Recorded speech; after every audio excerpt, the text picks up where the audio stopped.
สถานีต่อไปสะพานตากสินประตูรถตู้เปิดด้านขวา next station สะพานตากสินtama ba yun guys? Ito yung market na paborito ko nung 15 years ago guys eh. Taro daw siya guys eh. Akala ko kanina Maha Blanca. Luhan ku. Lohang kuway. Kahit sa tagal ko na sa Thailand guys, hindi ako nagsasawa sa view na to. Napakaganda. บ้านน้องเป็นอินฟูเป็นอินฟูชื่อดัง ชื่อดังช่องแรงๆนี่แหละ สวัสดีครับฮันส์ครับ sa episode na to guys, ang Sapan Taksin area naman ang i-explore natin. And dito yung malalaman kung bakit itong area na to ang paborito ko na neighborhood dito sa Bangkok. So tara guys, samahan niyo ako sa araw na to. I-explore natin yung Bang Rak area guys. And kapag pupunta kayo ng Bang Rak, exit 3 dapat. Dito sa Bang Rak area guys, maraming kainan, maraming street food, marami rin mga shoppingan.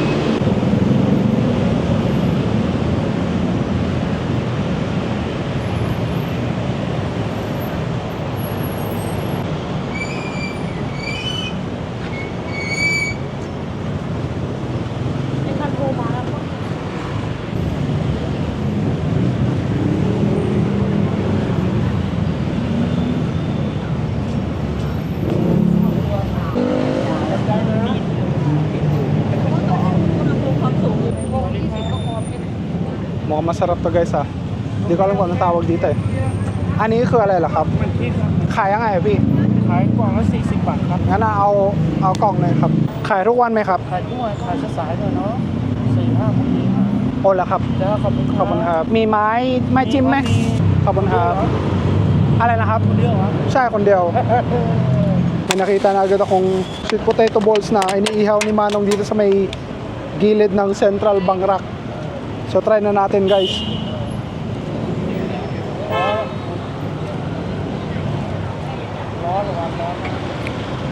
Okay to guys, pang merienda. Okay, kawan habi.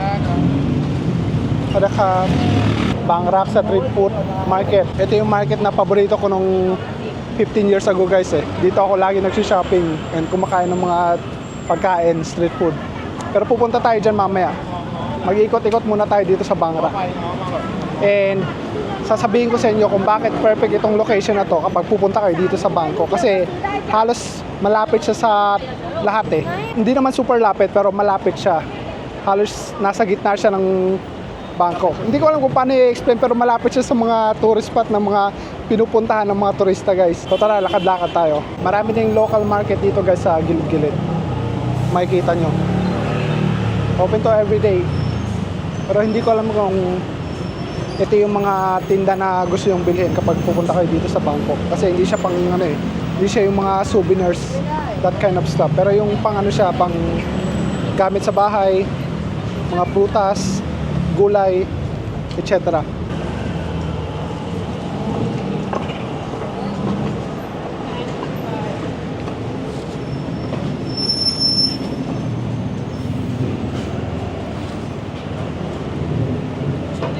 Marami estudyante ditong dumadaan kasi may eskwelahan dito guys eh, yung Assumption Bang Rak International School. And sakto kakatapos lang ng eskwela. So maganda dito sa area na to guys kasi nga konting lakad mo lang is nasa Silom Road ka na. Eh ang Silom is kilala din siya sa mga turista, di ba? Lalo na kapag Songkran. So kapag Songkran days or Songkran festival, pwede kayo magstay sa Bang Rak and then pwede nyo isang lakarin kasi ilang minuto lang is nasa Silom na kayo eh. Yung sa unahan ng Silom. Hindi ko alam kung sa unahan or sa dulo. Pero basta ito na siya oh. So pagtawid niya guys, ayan, Silom na yan banda. So lapit lang, di ba? And then kapag dumiretso ka naman doon, ano na yun siya, Talatnoy. Balik kung doon ka manggagaling sa may BTS sa Pantaksin mismo, bumaba ka lang doon sa exit 3 and then sakay ka ng motorbike or taxi, 5 to 10 minutes, nasa Talatnoy ka na guys. So yeah, isa yun sa mga reason kung bakit gusto ko yung area na to eh. So yeah guys, ayan na yung Assumption College. Yeah, Assumption College is located din siya sa Bangrac, guys. So ngayon naman guys, pumasok ako dito sa Charon Krung Soy 40 para pumunta dito sa may Assumption Cathedral. Di ko alam kung open siya ngayon kasi Friday ngayon eh. Pero kahit hindi siya open, papakita ko pa rin sa inyo yung yung labas, kahit yung labas lang. At so yun na nga guys, nandito na tayo ngayon sa harapan ng Assumption Cathedral kung saan ako nagsisimba noon tuwing linggo. Ang ganda niyan guys sa loob. So kung nataon kayo na pumunta kayo ng Thailand or Bangkok and nakapag-stay kayo dito sa area na to, punta kayo dito every Sunday morning like 10:30 AM kasi may mass yun eh. Meron din silang mass ng Thai, meron silang mass ng English. And also may mga mass din dito kapag pag like Christmas, yung mga simbang gabi, meron din dito yan. And karamihan ng mga member ng choir dyan guys is mga Pilipino. Bali yung simbahan na yun guys is malapit din siya sa pier, which is yung Mandarin Oriental Pier. Kalimutan ko yung pangalan, ang tagal kong hindi nakapunta sa area na to eh. Basta yung katabi siya ng Mandarin Oriental Hotel, which is itong pier guys. Hindi tayo sasakyan ng boat pero ipapakita ko lang siya sa inyo.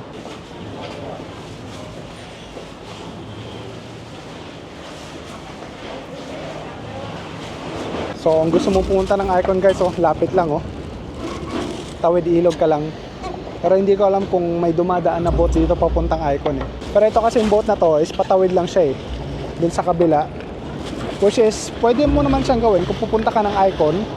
Pwede kang sumakay ng boat na yan, magbayad ka ng mga 5 baht yata, and then itatawid ka niya doon mismo sa kabila. And then tsaka mo na lakarin papuntang Icon Siam. Which is very local way to explore din yung area na to.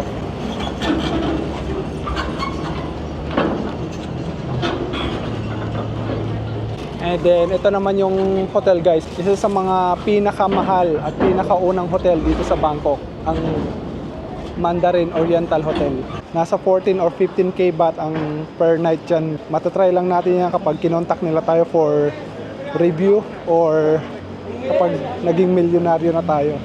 Pero actually parang nagmura siya kasi akala ko dati nasa yan eh, 20 to 30k per month. Or depende sa room type and depende rin sa season kasi tag-ulan ngayon, di ba? So medyo mababa. Pero ewan ko lang kapag mga high season gaya ng Loy Krathong or New Year kasi maganda yung location na yan kapag lalo na kapag countdown kasi fireworks talaga yung makikita mo. Sa harapan mo talaga ng Icon makikita yung magandang fireworks display. Medyo makulimlim na naman guys. Parang uulan na naman ulit maya-maya. Pero okay lang kasi dito lang naman tayo sa area na to eh. Kapag bumuhos yung ulan, takbo tayo doon sa may central.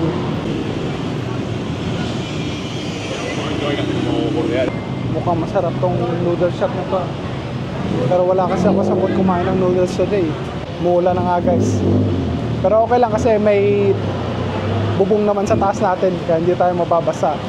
And that's the reason why kaya nagsuot na rin ako ng hoodie kasi alam kong uulan nga talaga eh. Alam nyo naman, rainy season ngayon sa Bangkok. Kaya ulan ng ulan, almost every day. Karamihan sa mga shop dito guys is mga ilang taon na. Mas matanda pa sila sa akin. Like mga 40 years, 50 years ago na sila nagbebenta dito. Hindi ko alam kung anong pagkain ito guys eh. Kaya parang gusto ko siyang i-try. Parang siyang maha blanca with maraming toppings. Halay kap? คืออะไรเหรอครับลองมาชิ้นหนึ่งก็ได้ครับขอบคุณครับ so kailangan mo siyang kainin with toyo guys. Taro daw siya guys eh, with maraming toppings. Akala ko kanina maha blanca. Try lang natin guys ang konti.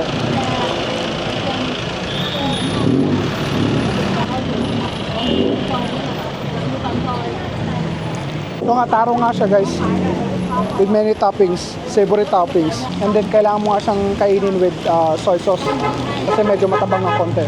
And also guys, kung gusto nyo pumunta ng Asiatic from dito, sakay lang kayo ng bus number 1 dito sa may harapan ng Central. Tatawid kayo dito sa kinatatayuan ko. Antay kayo ng bus number 1 and then dediretso yan doon papunta sa Asiatic. Mga 10 minutes lang guys, nandun na kayo sa Asiatic. Maraming mga grandpa and grandma na umiinom ng tea dito guys. So na-curious ako kung ano yung lasa. So tara guys, try din natin. Meron din silang frozen drinks, honey lemonade, butterfly pea, honey palm, Chinese jujube roselle. Pero mas gusto kong i-try yung itong mga iniinom nila.เอาแบบหวานหน่อยครับแก้วเท่าไหร่ครับ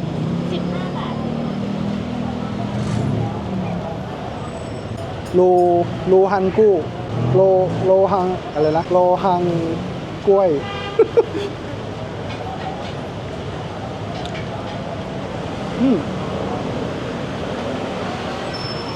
อร่อยหวานน้อยอ่ะเอาอันนี้ด้วยได้ไหมครับ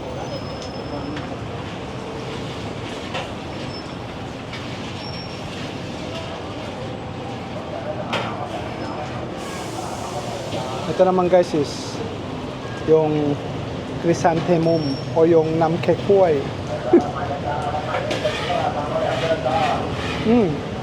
Ano yung alam ko Tawan. Mas masarap to guys kasi ano to yung flower. Pero medyo sweet ka lang siya. Pero not too sweet.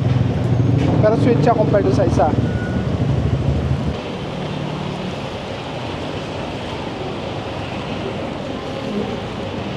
Itong central naman ang explore natin guys. I mean, punta muna pala tayo dun sa may sa may market sa gilid. Dating Robinson Bangrack yan guys eh. Bali nung wala pang Icon Sam guys, dito ako nag-grocery. Pupunta para kumain. Kasi malapit lang siya dun sa apartment na tinutuluyan ko eh. Isang station lang. Pero nung nagkaroon na kasi ng Icon Sam, hindi ko na kailangan tumawid kasi mas malapit na yun eh. Tagal kong hindi nakapunta dito sa area na to. Ngayon, nandito naman tayo sa may Bangkok Street Food. Madalas ako mag-shopping dito noon eh. Ng mga 15 years ago. 15 years ago? Grabe, sobrang tagal ko na sa Thailand. Pero may kainan dito guys sa may gilid. Sa may ilalim ng Central. Mamaya papakita ko sa inyo. Daming option doon when it comes to food. And then may french fries akong paborito dito dati yung niluluto niya. Actually, ang sarap niyan guys. Mamaya na lang tayo bumili niyan. Kain muna tayo. Kahit hindi pa tayo medyo gutom. Tapos ang dami ring mga kainan. Street food. Ihaw-ihaw. Mga noodles.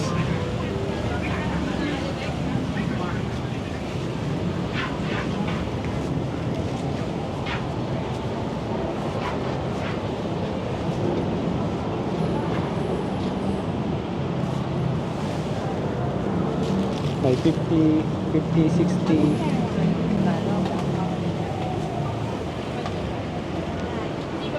Dati wala yan eh. Wait, don't tell me binago na nila dito.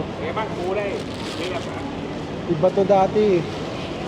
Hindi to ganito dati. Ayun nga.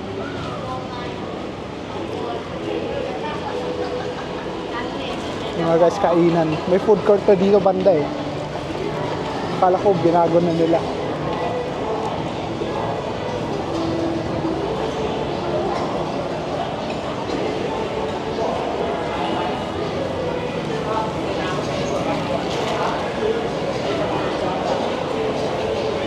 Grabe, tagal ko nang hindi nakapunta dito.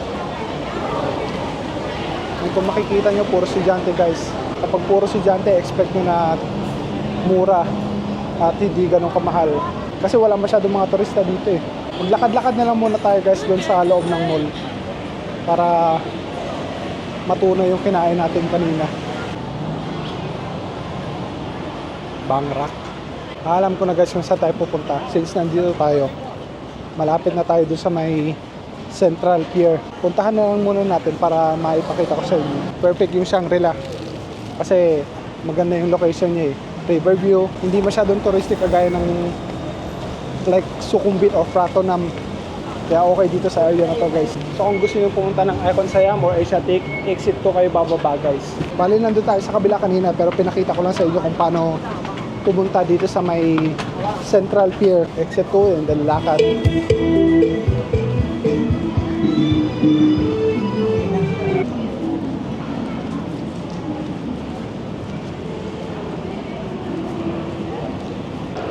Makikita nyo yung sign Icon Siam. So dito guys, pwede kayong sumakay ng shuttle boat papunta doon sa Icon Siam. And then dito may shuttle boat din guys papuntang Asiatic. Kapag pupunta ka naman ng Grand Palace, Wat Po, Wat Arun, gusto mo sumakay ng boat, dito ka rin magagaling guys. Diyan, ganyan yung boat na sasakyan mo.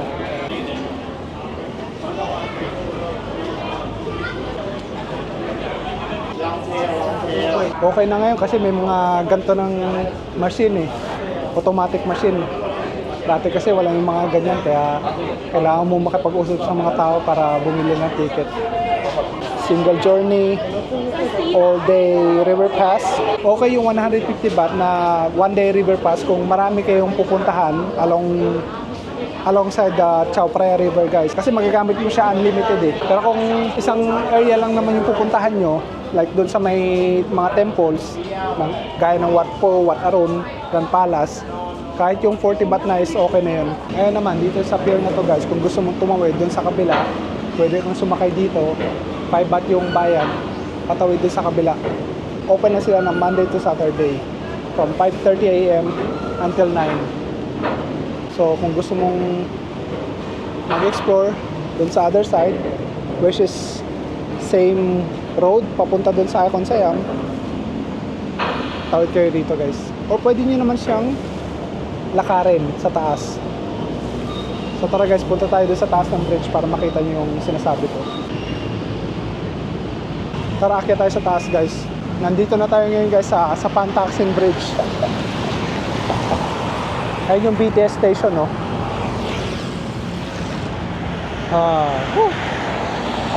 Kahit sa tagal ko na sa Thailand guys, hindi ako nagsasawa sa view na to. Napakaganda. Sa other side naman yung Asiatic. Kapag may mga event o festival guys, maganda tumambay dito. Kasi alam mo kung bakit? Etong ano na yan, puro fireworks yan dyan eh. Lalo na kapag Mother's Day, Loy Krathong, which is malapit na sa November. And then kapag countdown guys, kitang-kita mo yung fireworks dyan. Kapag may mga ganun talaga, lalo na kapag New Year, sarado itong road na to. And then punong-puno ng tao. Magkano kaya yung per night ng Shangri-La Hotel guys? Check natin saglit. Mas mura lang ah. Mga nasa 6,000, 7,000 baht. Which is mga 10 to 12,000 pesos. Okay na rin ah, kapag ganyan yung view mo. Tapos malapit sa mga tourist spot, malapit sa train station, malapit sa mall, malapit sa kainan, ano ba, malapit sa pier kapag gusto mong pumunta ng Grand Palace, Icon Siam, Asiatic, Shangri-La, baka naman sponsor mo na ako kahit barter lang. Maganda magpa-picture dito guys, maganda magpahangin. Pag may time kayo, lakad-lakad kayo dito.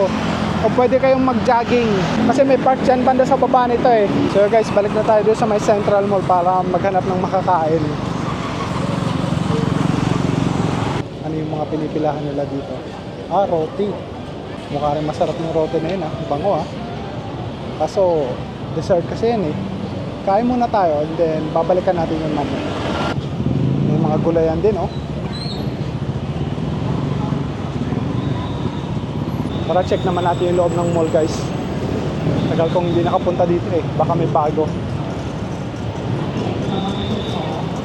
จับน้ำนุ่มมากเลยนะครับกับผ้าเช็ดผมจากแบรนด์อาเปิลนะครับวันนี้นะครับมาพร้อมกับที่แขวนด้วยนะฮะเวลาเข้าห้องน้ำเนี่ยสามารถแขวนขอได้สะดวกเลยนะฮะวันนี้จัดโปรโมชั่นสุดพิเศษนะครับแบรนด์อาเปิลของเรา Ang lamig. Bango. Amoy mall. Check muna natin yung baba guys. Bago tayo umakyat sa taas. Alam ko dito sa baba maraming kainan din eh. Pero nandito yung tops, nandito yung mga iba't ibang kainan. And then nasa taas naman guys yung food court. Which is, i-check din natin siya mamaya.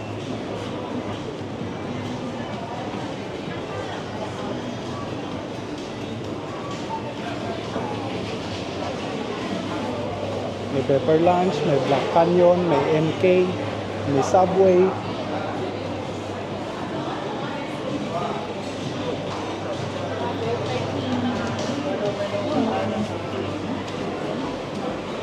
May Chata mo. May Barbecue Plaza, may Shinkansen Sushi.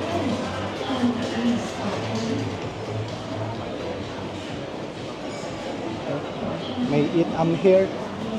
Eat Here, good steak.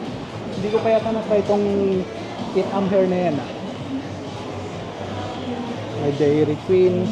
Ngayon guys, naikot na natin yung baba. Maliit lang yung baba na to eh. Halos 50% is yung tops na eh. Which is wala naman tayong bibilin. It feels different guys, pero at the same time, parang pareho pa rin for some reason. Kasi nandun pa rin yung mga ibang brand gaya ng mga Converse. Kung saan sila nakapwesto dati is nandito pa rin sila hanggang ngayon. Check natin yung Super Sports. Baka may mabili tayo eh. And then mapagastos na naman.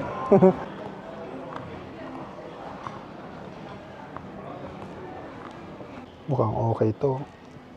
Pang running. So guys, nandito naman tayo ngayon sa 4th floor and nagulat ako kasi may Sushiro na rin pala dito. Isa yun sa mga paborito naming sushi place dito sa Bangkok guys eh. Lagi kami dyan kumakain. Pero yung kinakainan namin, syempre sa Icon Siam branch. Check natin kung gaano kalaki yung branch nila dito. มีตั้งแต่วันไหนครับ Sushiro มาเปิดตั้งแต่วันไหนครับ เปิดตั้งแต่ปีที่แล้วแล้วค่ะ ขอบคุณครับ Meron na pala ng Sushiro dito since last year daw guys. Okay din ah. Parang gusto ko tuloy kumain. Grabe, hanggang ngayon may power buy pa rin dito sa Bangkok oh. 15 years ago guys, kapag may gusto kang cellphone, appliances, TV, dito ako may bumibili. Laki nito oh. Wow, grabe, hanggang ngayon nandito pa rin sila. Ngayon naman guys, i-check natin yung level 5. Dito mo makikita yung mga kainan eh. Food court, arcade. Wait. Oh yeah, nandito pa rin. Wait. Wala na yung food court. Puro arcade na. Wow, ang dami na nagbago ah. O baka dito yung kainan banda. Wala na rin guys, puro tambayan na dito. And then dito may karaoke na rin oh. For 30 minutes, 80 baht, 100 baht kapag Sabado-Linggo, tsaka holiday, 1 hours, 150, 180 baht kapag Sabado-Linggo, tsaka holiday, 2 hours, 280, 320 baht kapag Saturday, Sunday. Kasi nga, di ba malapit doon sa Assumption School kanina? So, yung mga estudyante dito nag-hangout after school. Ako lang yung tao dito. Ito, 10 baht. I think kailangan ko yata magpapalit ng token eh. Para lang makapaglaro. Wait, papalit tayo. สวัสดีครับ ถ้าผมจะเล่นบาสเกตบอลนะครับ ต้องเล็ก บาสเกตบอล โท ก็ เค็น ค่าเติมเงินเข้าบัตร เท่าไหร่ครับ ขั้นต่ำ20 บาท 20 เอาแค่ 20 ครับ ขอบคุณครับ อันนี้เล่นยังไงครับ ลูกค้าใส่เข้าไปในกล่องสีดำค่ะแล้วกดปุ่มสีเขียวจ่ายตังค์แล้วเล่นได้เลย อ๋อ โอเค ขอบคุณครับ Parang naman tayong bata nito guys. Namiss ko lang kasi mag-basketball eh. Habang nandun ako kanina sa may Super Sports, may nahawakan akong bola. And the funny thing is, napagkamalan pa akong stop kasi napagtanungan ako ng bata na kung magkano daw yung ano eh, yung sapatos eh. Nakakatuwa lang. Okay, so paano tayo maglaro nito? May sabi niya, ilagay ko lang daw to. And then press this. Oh. And then this. Okay. Ayaw talaga guys. Pero nakapodit เพิ่มไหมคะ ลูกบอลมันไม่ลงมา อ๋อเหรอได้ ใช่ มันติด So, tinanong ko na guys kasi sayang naman yung binayad natin, hindi tayo makakapaglaro.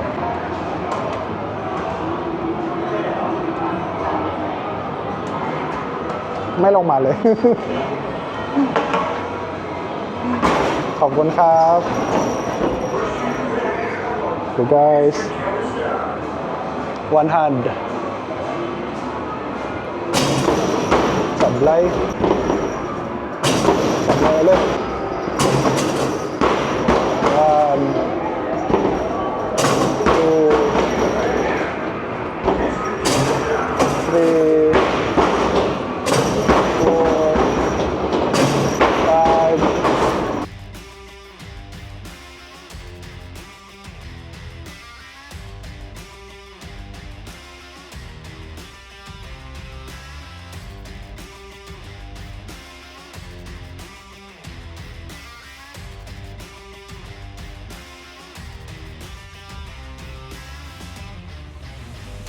Naubos tuloy yung oras natin, pero that was fun, guys. So kung family kayo guys, and then may mga bata kayo na maliliit, and nag-stay kayo dito sa area na to, punta kayo dito sa may Central Bangrac para makapag-enjoy naman yung mga bata. Okay guys, bumalik ulit ako dito sa may food court para kumain ng dinner.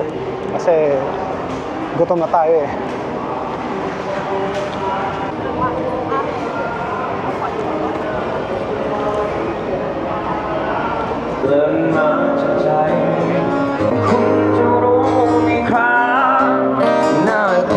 Mukhang masarap din yung mga pagkain doon sa loob kanina guys, pero parang mas trip ko yung dito sa gilid-gilid kanina eh. So guys, doon tayo maghanap ng makakain for dinner. Mukhang masarap to guys eh. Ito na lang yung try natin.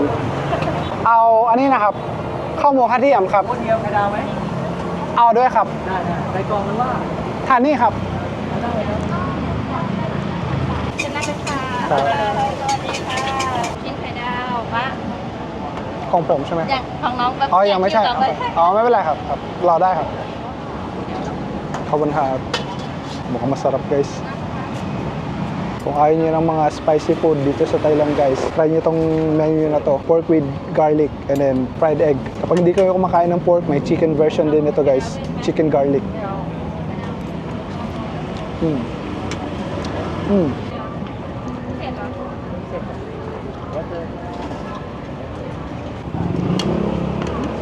Ang sarap guys. Kawan hat. เอาน้ำครับ May libreng water din guys. แอบล้างเนี่ยช้อน Sakto kasi maghahanap sana ako ng tubig eh. Maliit lang nga pala yung kainan nila guys. And then, isang table lang na malaki. Good for 4 to 5 or 6 people. Tapos may mga kasama kong kumakain dito. Joint table eh.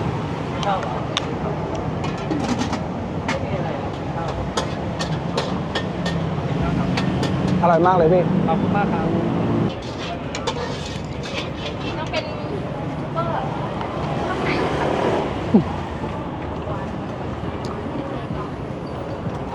ไม่ต้องเป็นอินฟูเป็นอินฟูชื่อดัง ชื่อดังช่องเล็กๆนี่แหละ หมูนุ่มมากอะครับ มันนุ่มได้ยังไงครับ อ๋อหมัก อ๋อหมักใช่ไหม เป็นกะเพราก็เป็นหมูด้วยกันแต่ว่ามีหน้ากะเพราแล้วก็หน้ากระเทียม น่าสนใจ เป็นหมูนุ่ม ข้าวก็อร่อย งั้นลองเลยก็ได้ครับจานหนึง แล้วแบบ ปกติกินเยอะอยู่แล้ว จานเดียวไม่อิ่มหรอก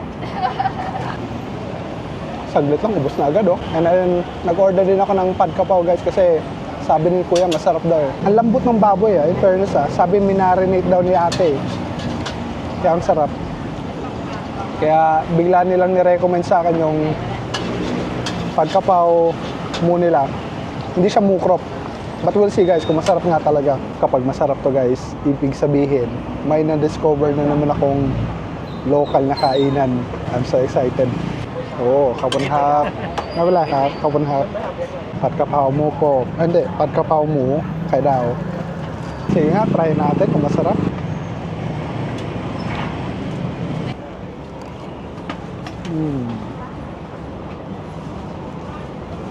ได้ไหมอันไหนดีอันไหนดีกว่า ผมชอบ กระเทียม จานแรก เพราะว่าถ้าเป็นผัดกะเพราผมปกติผมจะกินแบบหมูกรอบ อ๋อ ใช่แต่ว่าอยากลองเหมือนกันขายทุกวันไหมครับ เราจะเสาร์อาทิตย์ค่ะ เอาเสาร์อาทิตย์ตั้งแต่กี่โมงพี่4 โมง เที่ยงมาถึงเที่ยง อ๋อเที่ยงเลยเหรอ เที่ยงถึง2 ทุ่ม อ๋อ บ้านอยู่ตลาดภู ตลาดภู ใช่บ้านที่เป็นจุดถ่ายรูปมาจากด้วยนะ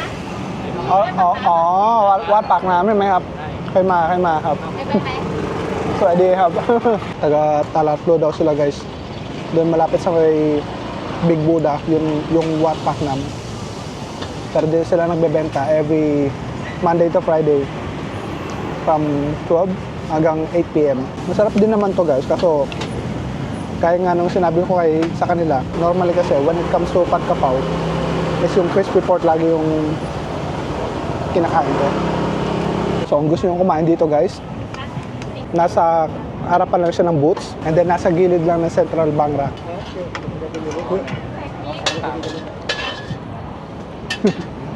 biglang tumulo.ของผมเท่าไหร่ครับ 60 120ค่ะ ถ้าไม่มีไข่ดาวก็คือ 50 อ๋อ จานละ 50 ใช่ค่ะ Mura guys. 50 baht per plate. Tapos 10 baht yung itlog. Sulit na sulit. Busog ka pa. May bago na naman tayo na-discover na kainan. เดี๋ยวผมจ่ายเลยครับพี่ ขอบคุณครับ ไปไหนต่อ น่าจะเดินเล่นกินขนมแล้วก็กลับเลยครับ โอเคครับพี่ ขอบคุณครับ สวัสดีครับ ครับ เดี๋ยวรอบหน้ามาใหม่ Recommend menu guys. Good. Sulit, sulit. 왜 이렇게 파도 오지?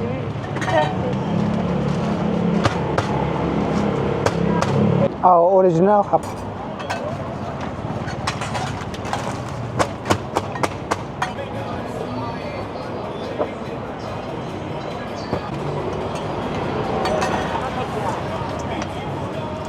ได้แล้วค่ะ ขอบคุณครับ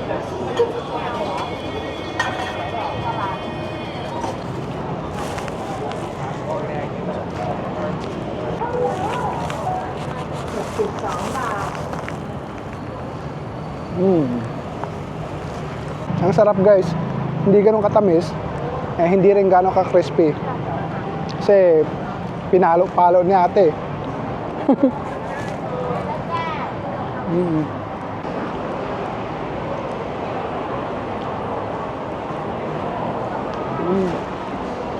Sulit ang pag-ikot-ikot natin dito sa Bangrak. In my opinion, underrated pa rin tong Bangrak area eh. Kahit maraming turista. Kasi kung i-compare mo siya sa Silom, Siam, Pratunam, or Sukhumvit, hindi ganun ka touristy. Which is okay, di ba? Kaso napansin ko nga lang din, wala masyadong hotel. Kumbaga, yun lang, yung Mandarin, yung Shangri-La. Meron naman siguro kasi yung mga maliliit lang na hostel doon banda sa area sa papuntang Asiatic. Like I said, kung ako ngayon magbabakasyon, kung na-try ko na doon sa city center, dito naman ako banda. Kasi malapit sa Silom, malapit sa Asiatic, malapit sa Talatnoy, malapit sa Khon Siam, malapit sa BTS, malapit din sa pier. So pwede ka mag-explore around Chao Phraya River. Maraming kainan. May mga shoppingan, may mall. Sobrang busog na ako guys. And then it's time na siguro para umuwi. Naka ilang steps na rin yata ako eh. Naka 7,549 steps na ako eh. And then matadagdagan pa to kasi pupunta pa ako doon sa BTS station eh. These days, tinatry kong maka 10k steps as much as possible kasi nga ever since na nagkamotor na ako, bihira na lang ako maglakad. Pero dahil sa pagbablog, ayun, bumalik yung sigla natin sa paglalakad. Kasi kailangan natin yun. Kailangan natin maglakad. So guys, dito ko na lang din tatapusin yung video na to. Thank you so much for watching. And sana nag-enjoy kayo. Let me know down in the comments kung anong BTS station or neighborhood naman yung gusto nyong i-explore ko next time. And then sana in the future, may time din tayo para i-explore naman yung mga other provinces ng Thailand. Kasi marami talagang magaganda guys. Sinasabi ko sa inyo, kung may time lang talaga ako, pupuntahan ko lahat ng mga nasa list ko eh. Pero madali na lang yun once na naging full-time content creator na tayo. Kapag sapat na yung kinikita natin dito sa YouTube, tsaka sa paggagawa natin ng content, malay mo, di ba, in the future. So thank you guys for watching. And see you guys sa next video. ขอบคุณครับ สวัสดีครับ บ๊ายบาย